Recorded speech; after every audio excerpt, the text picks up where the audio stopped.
रक्षा हमने ये सोच के लिया था कि यार चलो 1000-1500 रुपये कमाएंगे, घर का खर्चा चलता रहेगा। लेकिन यहाँ तो 1500 रुपये पता नहीं लगते। घर जाओ, बच्चा बीमार है, डॉक्टर के पास जाओ, 1000 रुपये दिहाड़ी लेके जाओ तो डॉक्टर 1500 रुपये की दवाई लिख देता। अब एक बच्चा बीमार है, उसकी 1500 रुपये की दवाई लो, 1000 रुपये जेब में पड़े, अब 500 रुपये उधार लो किसी से, ढूंढते रहो किसी को उधार लेने के लिए, कोई उधार नहीं दे रहा इतनी महंगाई में। ये टीएलपी ने जो कदम उठाया है ये बहुत अच्छा कदम उठाया है। ये और लोगों को भी उठाना था, लेकिन वो अपने इख्तिदार के उसमें आपस में लड़ मर रहे। तो कहने का मतलब ये है कि मैं तो तमाम लोगों से यही बोल सकता हूँ कि आप लोग आएँ बाहर, अगर ये कुछ कॉल देते हैं किसी चीज़ की या कोई ऐलान करते हैं। अच्छा, आप आएंगे बाहर?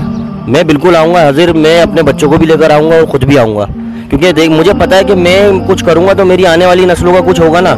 ये जो टीएलपी बाहर निकल रही है ये कोई अपने लिए थोड़ी निकल रही है, ये उनके लिए निकल रही है जिनके बच्चों को खाना नहीं मिल रहा है, जिनके बच्चों को दूध नहीं मिल रहा, जो बिल नहीं भर पा रहे, जो कमा नहीं पा रहे, जिनके पास रोजी नहीं है।